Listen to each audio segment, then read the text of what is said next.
Okay, good evening, ladies and gentlemen. It's the November 14th meeting of the Board of Sewer Commissioners. And I'd like to call the meeting to order. And could I have a roll call, please? Scott Sobey. Bob Scanlon? Bernie Pigeon. Sandy Slavin. And Jim Gibberti. Okay, we have a full board. We have minutes for the October 25th meeting.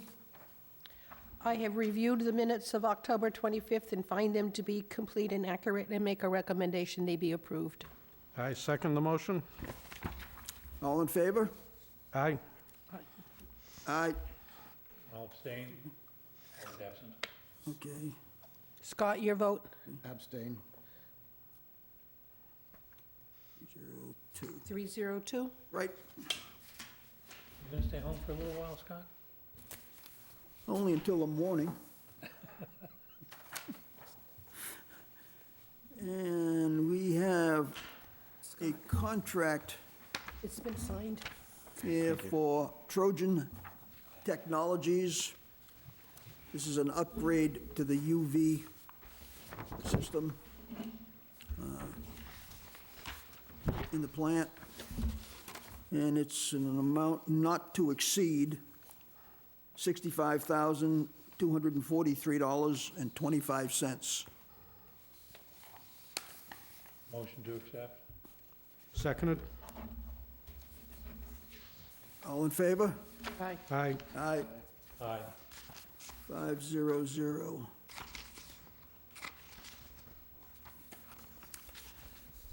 Bouncing right along, Sarah, would you like to dazzle us with your footwork? I'd love to. My GHD? footwork's not great right now, but I'll try anyways. What you can. Thank you so much. So my name is Sarah Greenberg from GHD. This item is to discuss the Wareham Phase 2 construction project, also known as the Headworks and Clarifier Upgrade Project. This is for change order 1 for the construction for specifically the vehicle storage building. So in your packets, you should have a one-page memo followed by some backup material for this change order request. And you'll see on the front, on the memo page, that this is work to add a vehicle storage building that was already bid but wasn't awarded. And at the time of proceeding with the project, the town decided that it was in their best interest to proceed with the vehicle storage building as a change order under construction. And so the loan and all of the paperwork with the state anticipated bringing this into the contract under construction. And so that's where we're at now.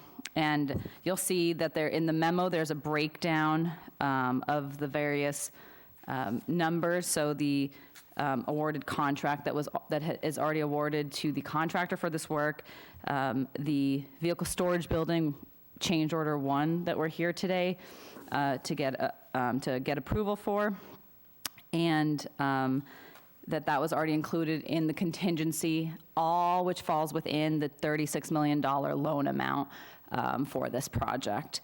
And so the backup you'll find is a letter requesting authorization to award from the state, in which the town was already establishing it was anticipated to be incorporated into the work. And then, of course, your backup will also include the actual change order, of course, that will get signed and executed. So I'll leave it a short intro with that to open up for questions on specifics, or if I can walk anybody through anything else. Scott, do you anticipate what you intend to store in that building? Or are you giving it a purpose? Yes, I have. Yeah. Can you elaborate on that? Well, the Vector itself, we're catty-cornering it into a building that really wasn't meant for it. It fits, but that's not what it was meant for.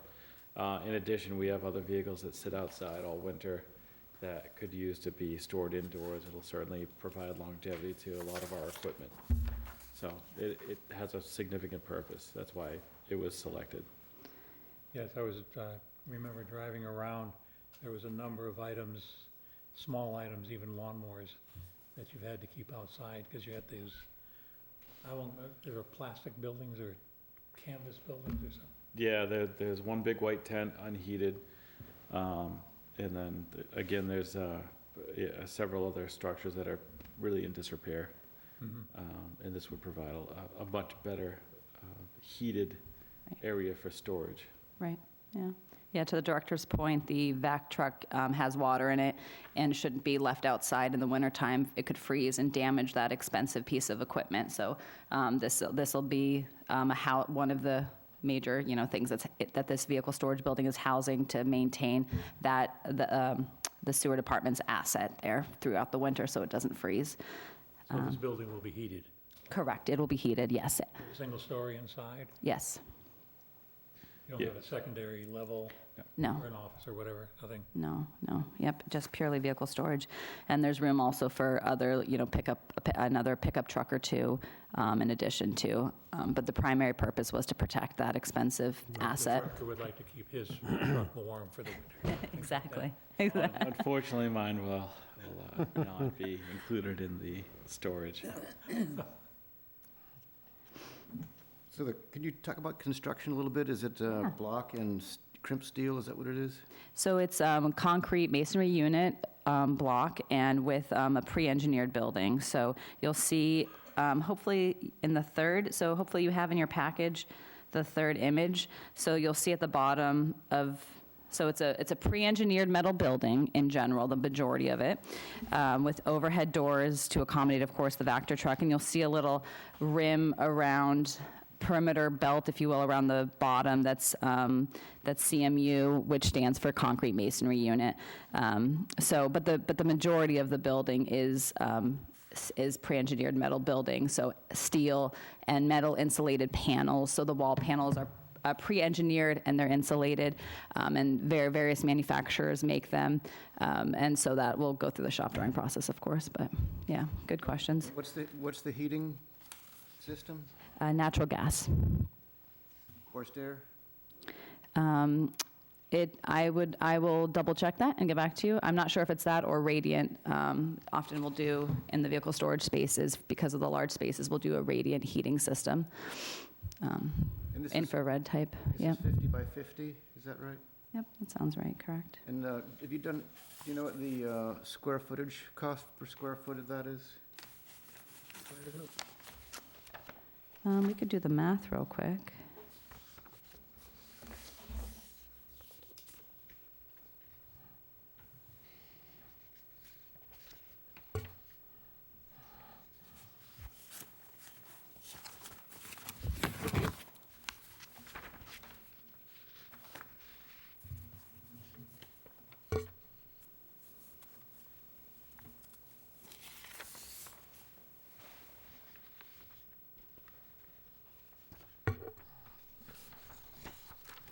So it's about $1,000 per square foot, $1,000 per square foot, approximately. So it looks to me like the construction is meant to be low maintenance. At some point, there'll have to be some kind of maintenance, obviously. So the heating of this building, is it somewhere already included in the budget, in the operating budget? The additional load that'll be required? Yeah, yes.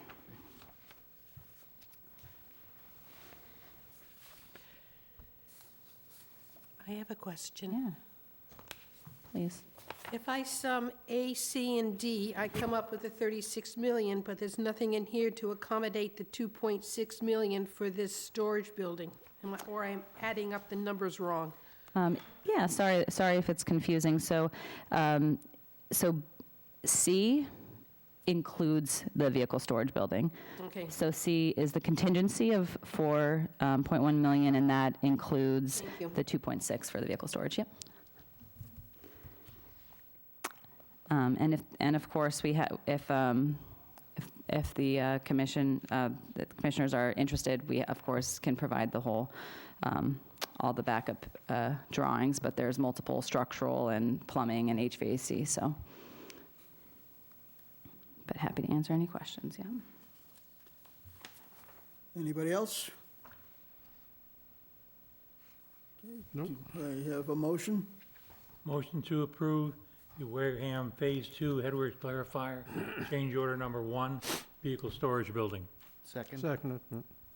All in favor? Aye. Aye. Aye, Aye. 500. Thank you, Sarah. Okay, well, thank you. So much fun.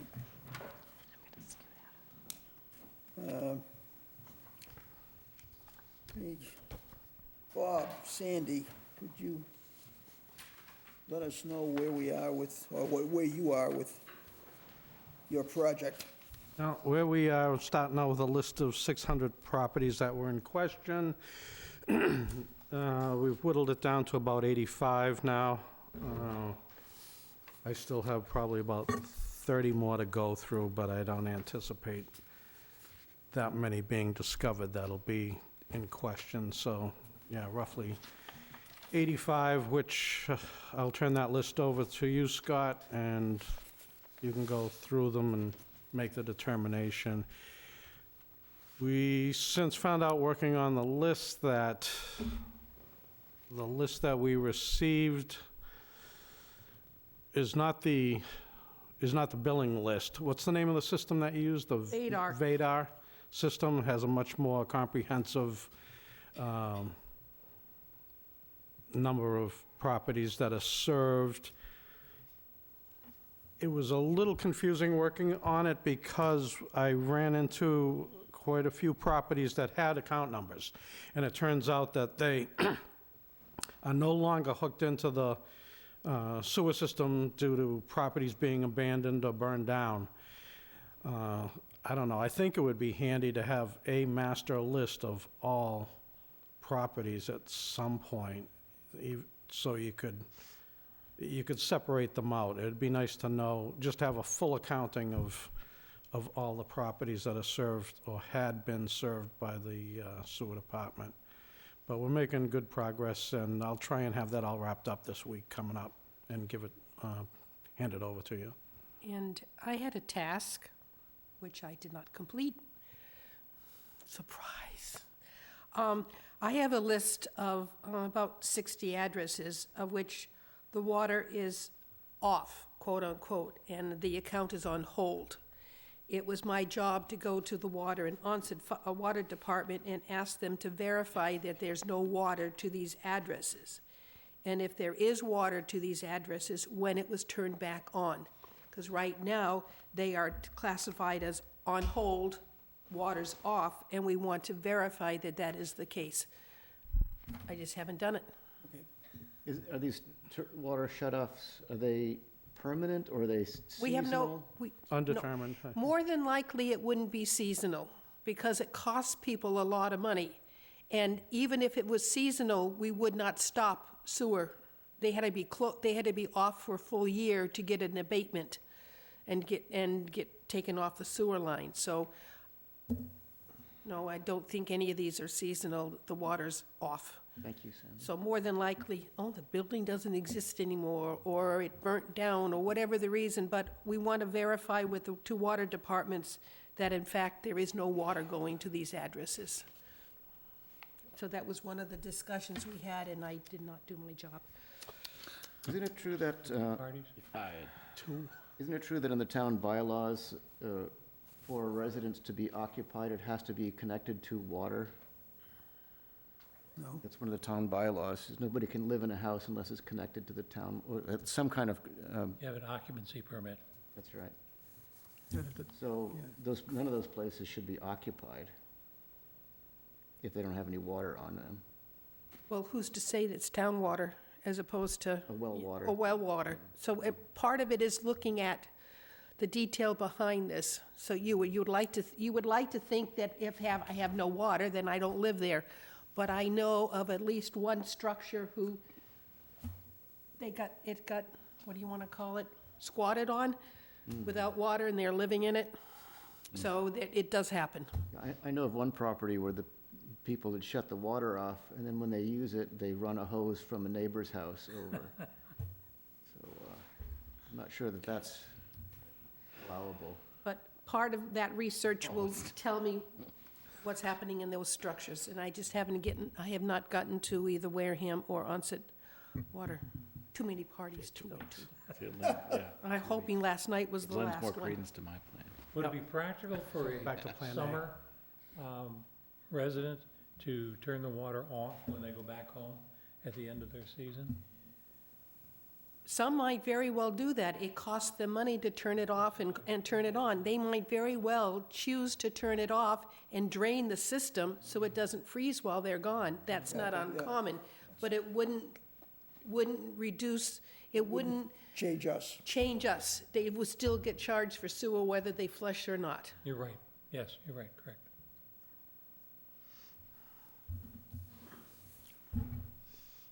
Okay. Anything else to throw in there, Bob or Sandy? Nope, it's on my to-do list, Okay, along 30 other things ahead of it. thank you. Well, I'm glad you were able to attend the parties. Well, you know, Alan only retires once. I'm still waiting for him to Are you retire sure? once. Are you sure? Yeah, I'm waiting for him to retire once, yeah. Yeah, I was gonna say. But he keeps walking around with that billboard advertising his parties.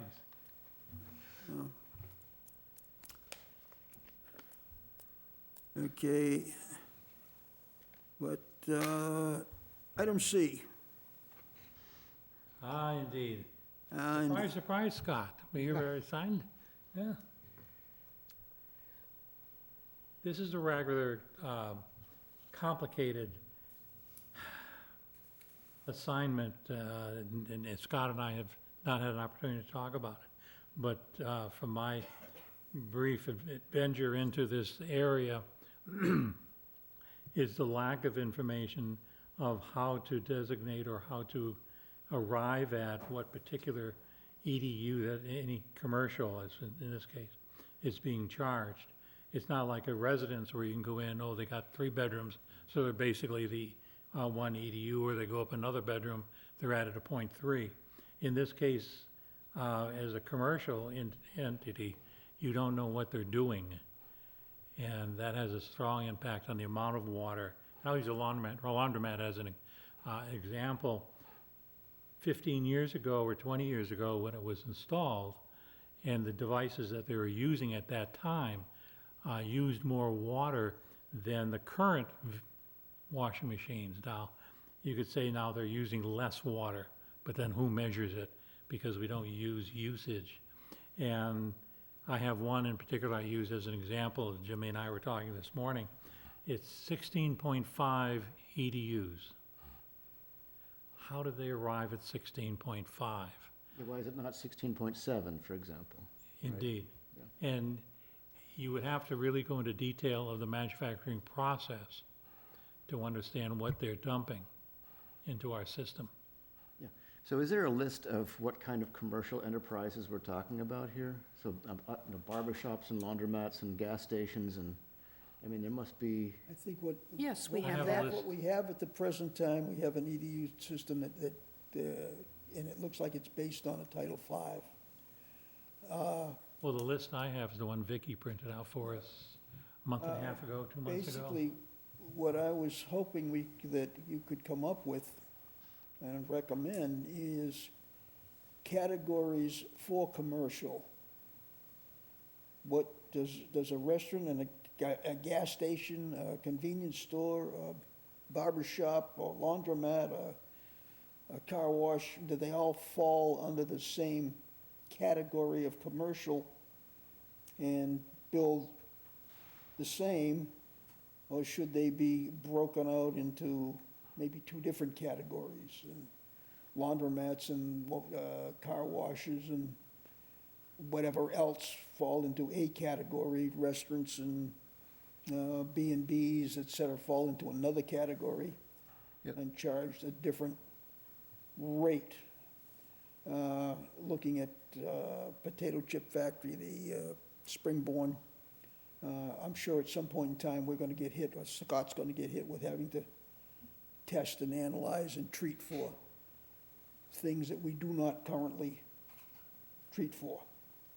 And that will increase our costs handling somewhere along the lines, and it should be accounted for, or have the ability to adjust to that when and if it comes.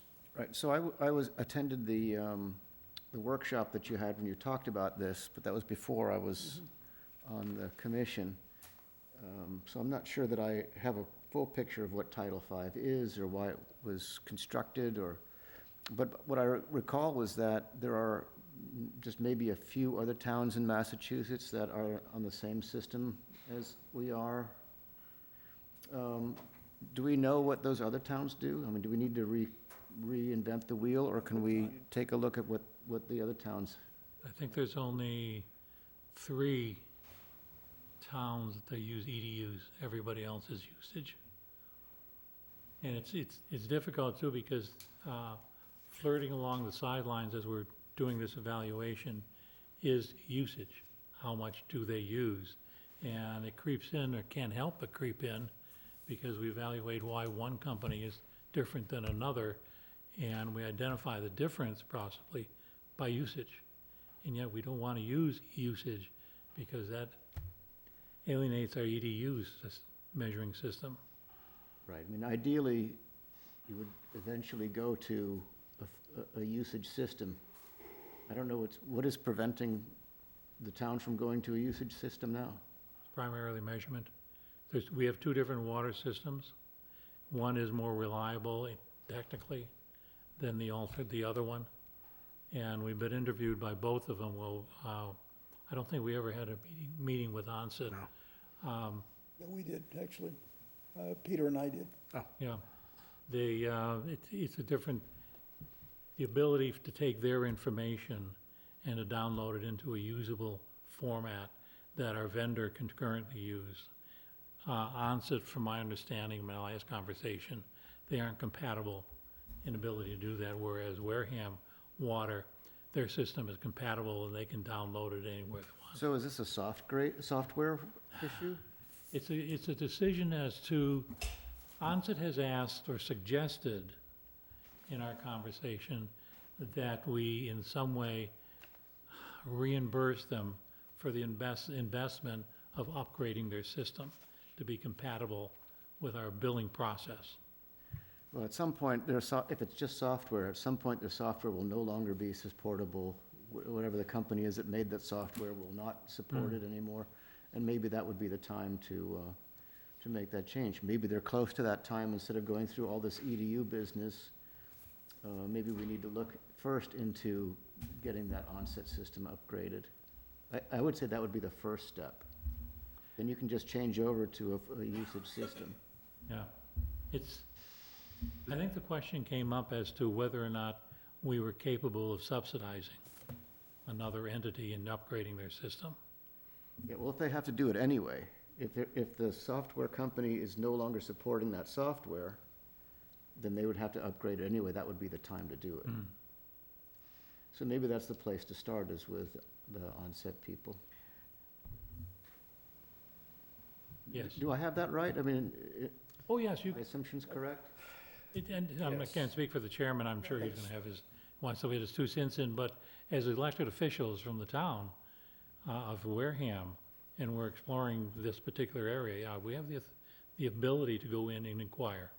Okay. And what they have is all public information anyway.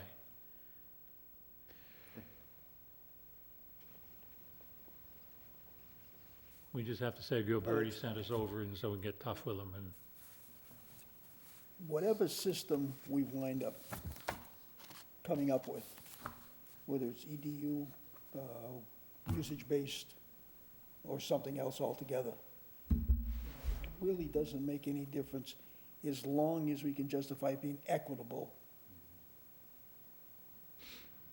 to the users Well, it seems, as much as possible. and it has to generate sufficient funds to Exactly, maintain our existence. exactly.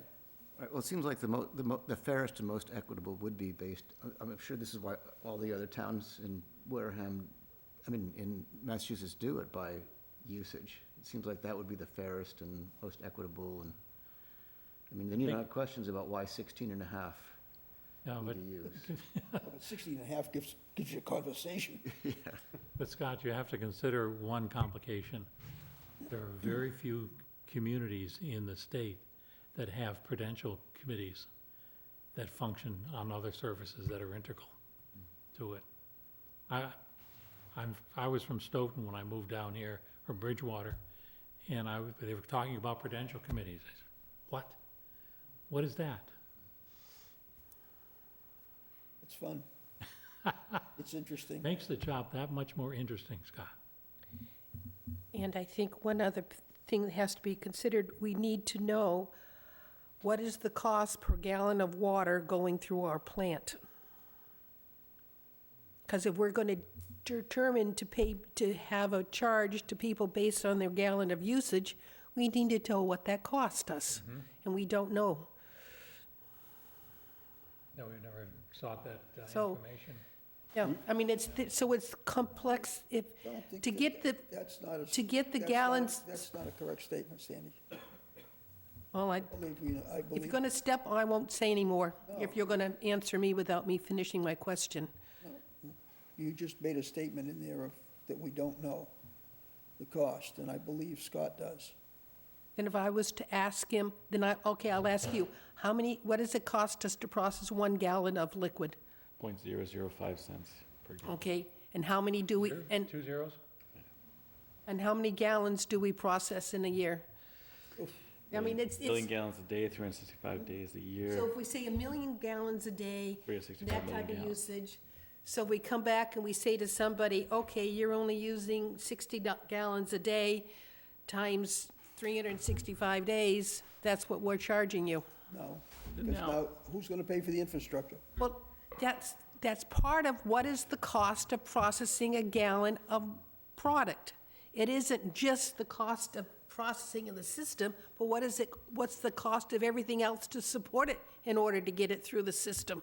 So what I did to come up with that number was I took our $8 million a year budget. And I broke it down to the 1 million gallons a day that goes through on average. Right, but you've got to figure in long-term maintenance costs, Correct, paying so- back the loans, all that kind of, Again, I this think what is- your question is, right, Sandy? What's the bigger picture? Yeah, I gave you a snapshot, and I think Yeah. the reality is, when you talk expansion of the plant, expansion of the sewer system itself, you're gonna be including betterments, and other fees that come along with hooking into the system to provide more flow to it. Now, the $36 million upgrade is a little bit difficult to calculate into it because it's broken down over years with a 0%, over 20 years with a 0% thing. So we could add that into it, but in our budget is, the upkeep of the year-to-year upkeep of our infrastructure. It doesn't include the bigger capital costs that are coming down the road. So it isn't as simple as saying, It's not that simple. Yeah. you're using so many gallons a day, how much do I charge you for using those gallons? That's that's one of the major complicated pieces, is what is the cost Yeah, that per piece. gallon? Yeah. Well, how much, you count your revenue, we have some lower, I think 9,700 EDUs out there, and per EDU, so that gives them your gross revenues. You don't count your betterments because that's paying off the borrowing that's for Already. the installation. So you get your basic of your revenues, then you hold that against what your budget is, and you know. Well, we're not going Well, you to, could we're think- not going to solve it here. No, There's a but lot, there's a lot to be considered. Yeah, I have all that data, by the way, Scott, with I all the think finance. if I could add in the biggest consideration to keep in mind is that if you go to a usage base, the infrastructure changes in a hospital, they go with low-flow toilets. Yes. Next thing you know, everyone goes low-flow toilets. It actually impacts the system. The higher flow we get through the system, the better it flushes the pipes out. The lower flow, areas with the lower flow, we have to go and jet rod more. It actually is more labor intensive, so there's a balance to be had. If you start putting the onus on the usage, people will find a way Less. to use less, and it may impact us actually having to do more manual labor to clean the pipes and everything else. the flushing rate is based on 2 gallons a minute through the pipe, the shearing rate. And if you are flushing much less than those gallons that are expected to go down the pipe, it actually impacts the way the pipe is upkept. Yeah. But you have the alternative too, is using that 16.5 as an example. I'm charging you 16.5. I've charged you 16.5 the past 5 years, 10 years. It's all part of the deduction of my accounting. Now I go to usage. And no, you use more comparable to 20.1. So now I'm going to increase your charges. Someone else is going to get it reduced. But that's something you have to. It gets even more complicated. What happens if I water my garden? I'm going to be paying Yeah, so, that type of, not all the water being used in a home is going down a drain. It's solvable, because you put an And extra. it just goes put an extra on meter and on, yeah. And you run your water hose off it. but now you No, got a the separate water meter, so department that's a does not separate want person to that. go out and measure that meter, the second meter, and then someone else to have put that into the program to reduce the two, determine what the actual usage Yep. was. They're moving over to drive-bys. The Wareham Water Department will not support double meters. Right, and I I've think said that several times in a meeting. typically they just estimate that it's 80% of the usage during And the you will. summertime months. You can make certain assumptions, though, about how much car washing there is and gardening water and that kind of thing. There must be all kinds of research on Yeah. that. And you just go by that assumption. Some people will use more, some people will use less, but overall, the system would be fairer. And I don't know that I buy that argument about EDUs are better because of flow rates, because X number of Massachusetts towns -4 use the volume system or the usage system for regulating, determining the rates. Correct, I would suggest that those towns that are not on the EDU system are fully expanded their sewer system for the entire town, or closer to. We're 25%. 25% Or sewer. what are we, sewer, 25% septic. 50%, We got 25%? 6,700 customers and about 13,000. 40% sewer. So 40%. I would say that the other towns are closer to fully expanded. So the infrastructure cost that they're going to be inheriting is gonna be less than what we're going to have to go through over the next 20 years. I see. So that's why I say it's a slippery slope. Because you may find the additional infrastructure to reach some places is gonna be exorbitant, but we're gonna have to do it anyway. But the actual flow through the plant, the more flow we get through the plant currently with more users that are already within our infrastructure, the cost per gallon actually goes down. In other words, if we add another 200,000 gallons and we're not paying for the additional infrastructure, just the flow coming to the plant with the infrastructure we already have, the cost per gallon goes down. It's simple. And when we first started up this system, probably back in, 75 and then into the 80s, the cost per gallon was probably into the dollars per gallon to treat. And now it's, fractions of cents to treat. So there's a lot to be considered, and I think the first consideration is not breaking the budget. We have a budget that's working, and that's what I would caution.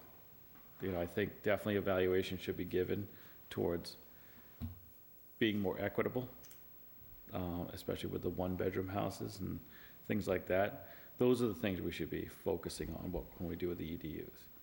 It still took a significant cost to get that pipe all the way out to that one-bedroom house. But I agree, under current circumstance, where the infrastructure's in place, maybe there is something we can do, and that would be my focus if you're gonna adjust the EDUs. Find the equitable solution.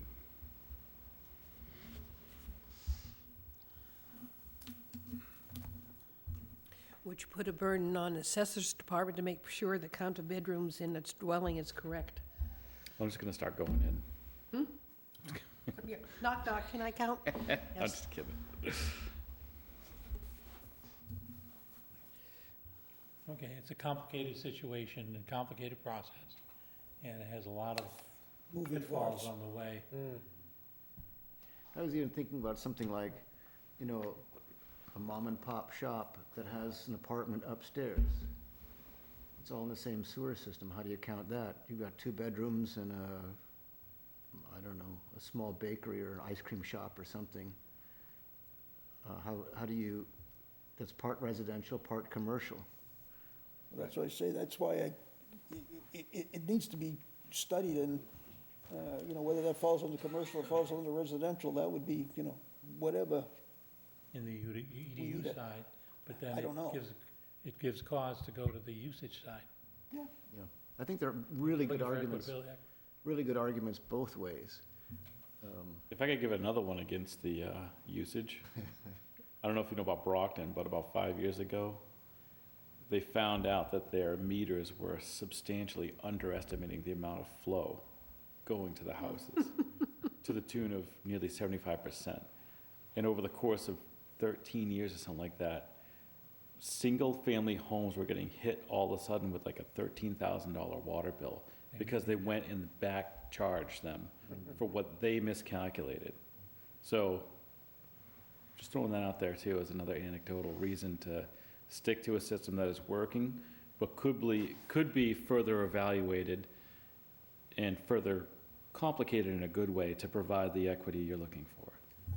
That's, I think, that's basically what I was looking at with the commercial, is to determine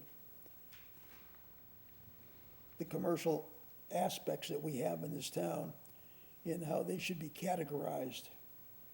It's really categorizing commercial into where they are based on the type of business they are and the type of product they produce out to us. One's gonna produce more grease than another, one's gonna produce oils, one's gonna produce, whatever Springborn produces. Or high nitrogen content, for example, so. Exactly, but, I mean, that's why I say, that's why I was looking at categorizing those first, and then determine where we go from there in a step by, and not to exclude a water-based system, but again, in Scott's purview to look at the numbers, because we still have to have a certain amount of income coming in order to operate and maintain the infrastructure that we have.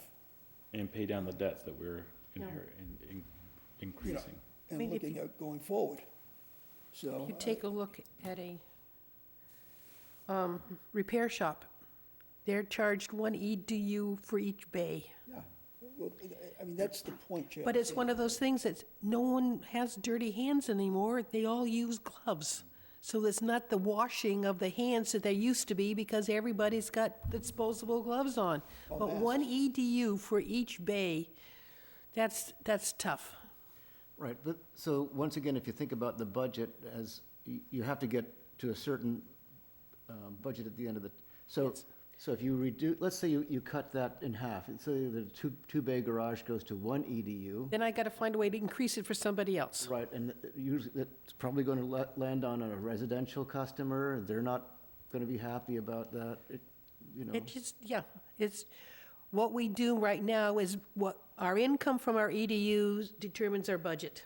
So if you change the number of EDUs, it affects the budget, Well, the number of EDUs has to stay the same. yes. Well, your revenue has to stay the same. Yeah, the revenue has to stay the same. You know, what you charge for an EDU for When- residential can be different than what you charge for an EDU for a commercial restaurant, for a commercial garage, for a commercial hospital, for whatever. But are they currently the same in Yes. EDUs and EDU? Yes, yeah. But then if that's the case, then if you pass 1 EDU to the accounting system, how do they know whether or not it's charged X or charged Y? So you, But that's a worry we'll have to later. me, that's all. part of the consideration, is the software available to account with a multiple EDU rate per unit? I'm sure that, I'm sure it is, or it's easily done. But it still have to be, you know, Yeah, There's But no Sandy's right, if you go into the system, you're now identifying at least 3, because you would have residential, commercial, and industrial. So now you have 3 categories of EDU. Yeah, I don't see any reason to have different kinds of EDUs. I mean, you could do something like having an EDU be smaller, So that a three-bedroom home, for example, would be 3 EDUs, so you have a smaller unit to work with, and you just multiply it out for, so you have the same number for everybody, but it's easier than to, you don't have to do 1.6. You add a for the- factor to the EDU, one EDU, put a factor on it to indicate whether or not it's commercial, residential, or, yeah. Right, but you leave the number the same. But it, These are just details, though, I mean, Yeah, that's, the harder but that's where jobs. that's where the headache is, and in the details. Okay, next, ready? Are we ready? For what? The next one. Oh, wait, did we get an ratify the- official assignment? Was the board going to actually vote on whether we're going to do this? No, Okay, can. all right. But I would appreciate the chairman thought of this with the oncoming winter months, that these are indoor activities we're doing here versus digging holes. Yeah, we're not digging holes. We're not going outside if we can avoid it. Okay, At the last meeting, we voted for $100,000 for the water line change in preparation for the subgrade under the vehicle storage unit. And it was not on the agenda, so we need to ratify the vote tonight. I wasn't here for that discussion. Could someone explain it to me a little bit more? What do I have? I have just that there was a change order for $100,000 for preparing the subgrade under the vehicle storage. That's all I have in my notes. So- Jimmy? Oh, That's all right. Go ahead, Scott. I'll tell you, I just happen to remember. But, Thanks so, you drop by, too. yeah, what happened was, we wanted the change order. However, to get the change order, we needed their budget. And we needed their budget passed through to town hall to be reviewed by legal before it could really move forward. However, with the equipment and everything on site to do the subgrade for the building, knowing that it was going to move forward and it was in the budget for what was originally spec'd on the whole project,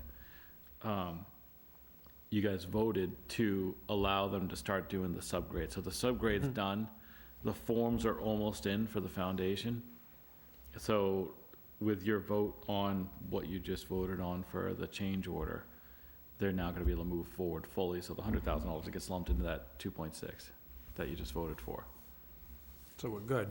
Yeah, so really, it was just ratifying the vote to allow them to, regardless of what you voted today, It was move based, forward to, because it saved money. They had all the equipment, and they were moving a certain There you go. direction with the soil and everything else that they were digging from the other areas to use in this area, compact it, and get it ready for the foundation. and this is no additional cost. It's all part of the particular Correct. It- 2.6 for the vehicle storage, just that it was started. The request was, can we start doing it now? And that's what our vote was for. It was a little security blanket for the contractor to it move was a- forward in good it faith. was a Band-Aid, if you will, for the, So do you need a motion for that, then? Yes, we need a motion to verify the vote from last meeting. So For moved. For not to exceed 100,000. I heard, Scott just So moved. made a motion. Seconded. Bob seconded. All in favor? Aye. Aye. 5 zippy. Citizens' participation, if you'd like to come up now.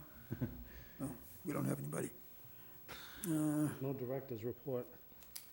Oh, that's what was missed. Is there anybody joining online? Do we do the online joining thing? No, No, Okay. we do not do Zoom. we're old school. We're old school. Show up in person.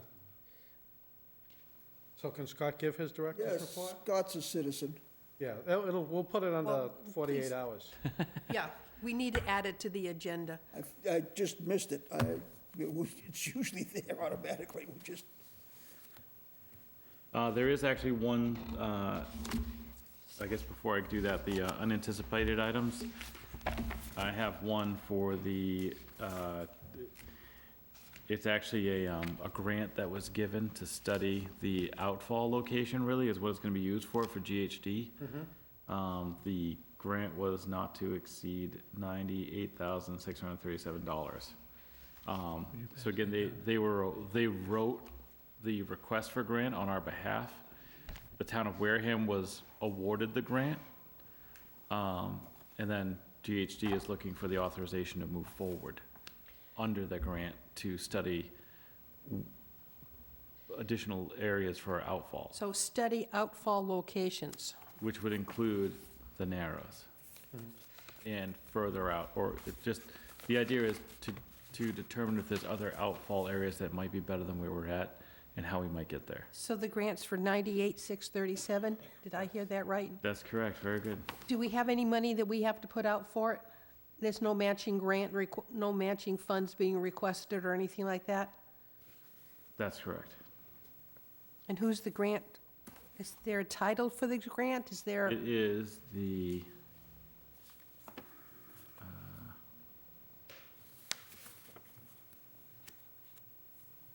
hold on.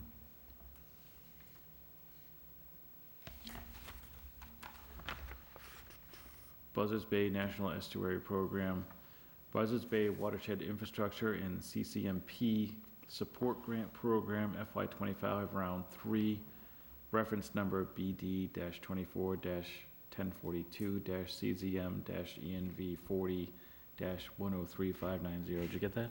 no. What was the middle thing? So I got Buzzards Bay, that was about the last I got. Buzzards Bay, Let's stick with that. Buzzards Bay, give me another couple. Coalition, no Buzzards Bay, National Estuary Program. okay. So would it be prudent to table this to the next meeting so that we have a chance for the public to review this document and for us to review the document? Oh, is there a deadline for the grant?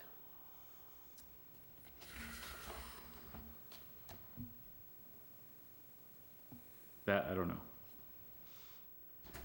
We could be at, That we, they already received? But that I don't know, but again, the grant has been awarded. We have it in hand.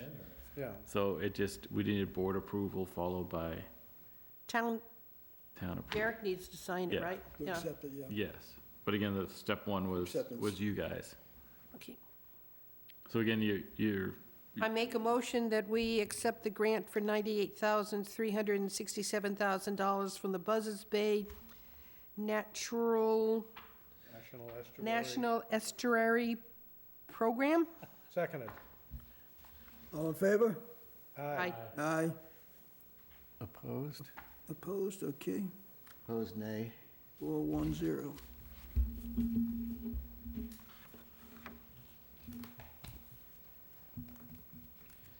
I just think it's prudent to look at these things and So we need to ratify at the next meeting, so please put it on the agenda. This was done under 48 hours. Oh, yeah, okay, right, yep. so will we be sent that, the details on that? yeah, I can leave you with this copy.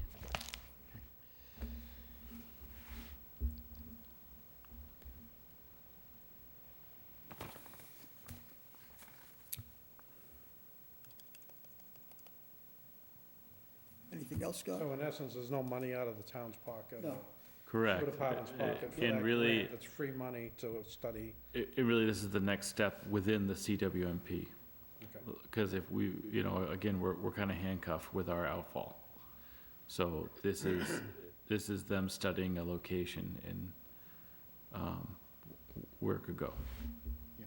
I'm just not sure who this granting agency is. I think it's a good idea to know who they are and where the funds come from and so on. That's the only reason I hesitate. I know the work needs to be done.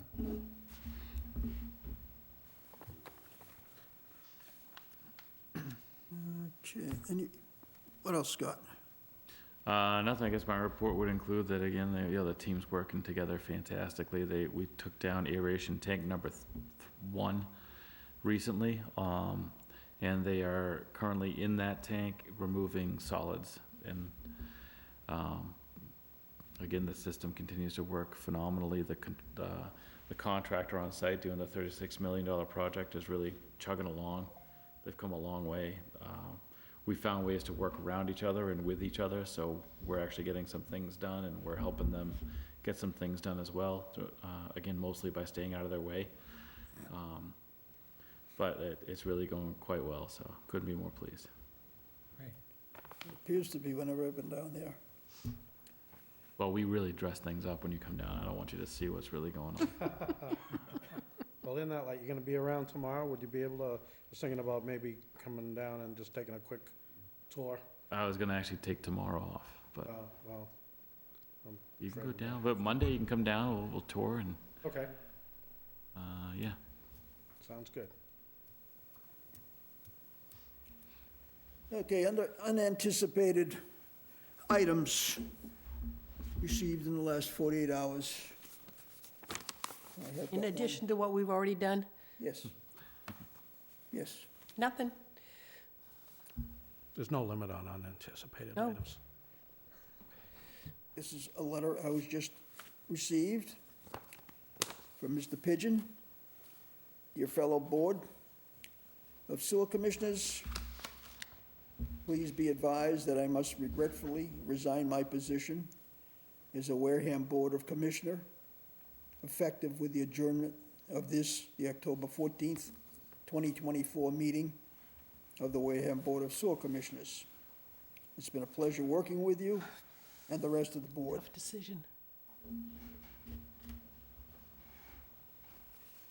I make this, it's really tough. I mean, I enjoy working with you people. We have a good group going, a lot of things going on. The criticality of what we do as it affects the town. But it's a combination, a little philosophical. My health, I had been dealing with some issues over the summer, and I'm finally just recovering what I could consider back to normal under the circumstances. And there's so much that needs to be done, and I was enjoying getting involved, the engineering part, the finance part, and all of that. But it's just been becoming too stressful and time-consuming. I'm not getting any younger. And as we all know that, we're all gray-haired at this table. But I will miss working. I know, I've been doing this kind of thing. I was trying to take stock the other day. Some 30 years I've been on committees. I've done 21 years on finance committees. And of those 21, I've spent 17, 18 years as chairman of 3 different committees, 3 different towns. We built 3 different schools, a police station during my tenure in those various towns. And it's almost like a habit. One night a week, I'm somewhere on a meeting, and then during the days, when we would go around, there would be 2 or 3 meetings we'd have in this past summer when we were doing SWIFTs and the clarifiers and all of that. And that's a big part of my day now that is missing. And I will miss it. I'll miss you people, working with you people, your friends, neighbors, just concerned citizens, all working for the same job, trying to accomplish the same objective. And that gives a big level of satisfaction on one's day-to-day business. Accompanying the letters that I handed out to you is a list of all the files that I've accumulated in the year that I've been here. And Scott will probably, the reports that you think are missing are actually in my files. If he lays them down, I would take them. But the paperwork, I was explaining to Jimmy why I have this thing about paperwork and documentation. One of the schools we built, I as chairman had to disband the building committee because of mismanagement, and I had to hire an outside consultant to come in and do a forensic and operational audit. And the finance committee, we had to finish the construction of that school. And they were gonna charge me another 25 grand because the paperwork is in such disarray that they couldn't structurally redo the operational process. We opted not to do that because the forensics came out okay. But that's why I'm big on getting paperwork and documentation. so I don't have to go through this. And then you have to consider, though, this is one thing, we're all here temporarily. And if we go, you'll find some of the dates in these documentations go back to 2015. And we were talking about the EDUs earlier. We have no idea how they arrived at 16.5 EDUs. So that's a challenge, and that's why I was big on paperwork. But the one thing I will miss was we working with you people. Likewise. Thank you. Thank you for your time. This was hard. You came in and you became chair. That was a double hit. Oh, indeed, and you, Yeah. I left that out on my notes, I think, but no, I didn't. I think I have left it in there. I came to my first meeting. I was elected chair. Wasn't solicited, they just elected chair. The following meeting, I was served by the Attorney General's office that we were a year behind in Minutes. minutes. My sentence structure was not correct. My punctuation was not correct. On and on and on. I said, wait a minute. I mean, I'm chairman, I'll take care of all of it. I don't care how it happened or when it happened. But for crying out loud, give me a little break here. I haven't even found the men's room yet. And then there was another one, what happened? Oh, yes. And this is a slap against the entire board. My name never appeared for the first year as a member, let alone as chair. On the town website, it was missing. I had several times emailed and asked to put it on. I even asked Matt to put it on with the computer. He said, nope, not until I'm told to. And I said, well, the committee chose the chairman. If they don't like me, the committee chose me as chair. The committee deserves that kind of respect, and they didn't give it to you. They really didn't. That really pissed me off. Well, Bernie, I wanted to thank you personally, you know, as the new guy. You've been really wonderful about meeting with me and supplying me with files and answering my questions, and it's been a short but a real pleasure working with you on the commission. Well, thank you very much, and please, by all means, I delved into the same things so deeply. If you want to ask a question or run something by me before you do it between a fellow board member, I'm more than easy, well, help you interpret my files or whatever. Feel free. Thank you. Bernie, I appreciate everything that you've done for us. I'll still stop by for a coffee, You'd better. but we won't bother. It hasn't been closed. We won't have to worry about a quorum for I was that other gonna person. say, you're one less for quorum now, you know? Exactly. You and Peter and, yeah, so. Well, actually, you are not full. Because of my resignation, the filling of that position is covered in the bylaws. So you are actually only 4, because the 5th one is covered by bylaws on how to replace. We're So not- what's, We're not volunteers here, we're elected officials. so what is a quorum of 4 people? 3.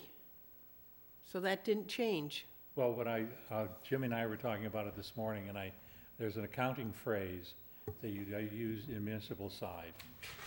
What the board proposes, the board disposes. So if you had a board of 5 that voted to propose something, you would need a board of 5 to dispose of it. No, that's another topic, but thank you very much. Signature. Well, thank you, Bernie. It's a technicality. Gonna miss you guys. I might tune you in from time to time, though. So keep an eye on your phones, or Will I'll do. text you. Okay, and just as an aside right now, everybody got a list of the meetings for 2025. That has already been confirmed with, or, let me rephrase it, it's been given to Patty, so I'm assuming will have all of those in place as they're supposed to be. Our next meeting, Well, Well, it's not gonna be November 28th. Hey, Sandy, almost. Oh, really? How come? Well, That's Thursday. That's that con. now, I've seen turkeys with Yeah, you're multiple looking at, legs. you're looking at a couple of them. December 12th? Isn't it this fourth Thursday? Oh, you don't want to do it that day? You want it, think you want the so. day off, again? Yeah. Building's closed. Okay. Next one will be the 12th. And it's going to be, I'd like to set that up as a workshop meeting, 1:30 at the plant, and as that notification I gave to everybody. We'll do the meeting first, and then the workshop will be a tour of the biofuel project that's going on at the plant, to see what it is, how it is, what they're doing, what they've accomplished, and where we're going. That's December 12th, did you say? Yes, At 1:30? yes, sir. This is to be signed? There's one contract in there. No, this is different. I hate it when you throw things at me. How long, I know, like a but this- 2-hour this meeting, is you think? Part of the, Well, I would guess with the meeting and the tour, you know, Okay, I'll put it probably down about for 2. that. I don't think it'll be any longer than that. And I think the tour is gonna be what will take the most time. One more signature. Oh, okay. so there's one on top that Scott just gave me for the grant.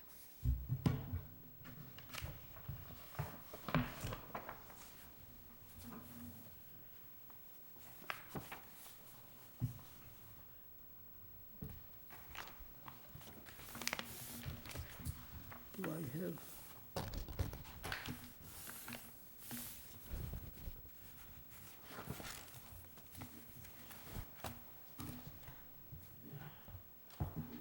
So are we done? I make a motion, we adjourn at 7:32. Seconded. All in favor? Aye. Aye. Aye. Thank you, Sandy. Good night, everybody. Thank you. Thank you, Bernie.